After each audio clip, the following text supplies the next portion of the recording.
Hi there. Yes, I've been speaking with residents today, and I have to say it is a very mixed picture from so many people. On the one hand, many of them have spoken about people coming together in solidarity, but there's also many people who are still angry that 5 years on, not enough has been changed to make buildings safe across the UK. And I want to bring in Lucy Masoud. He's a former firefighter who is also was a Fire Brigade Trade Union senior representative, and you were there the day after Grenfell happened. I mean, just firstly, just talk to me about the difficulties for the firefighters who were having to deal with such a difficult situation.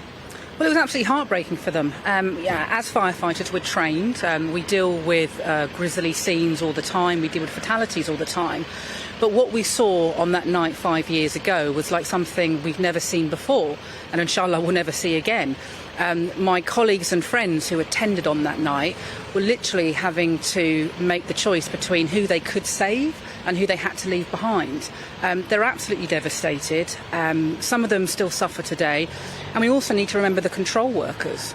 Now, those control workers were people who took the phone calls from the people inside Grenfell Tower, and on some occasions literally listened to them die on the end of the phone.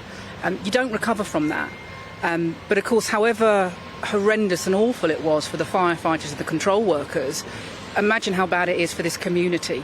We're 5 years on and we still don't really know what happened and why it happened. Yes, that was the next question I really wanted to ask you. I mean, we're sort of 5 years on, there's a lot of discussion about cladding, and we've got the inquiry, it's ongoing, which I know you've been dealing with as well. I mean, 5 years on, has enough changed?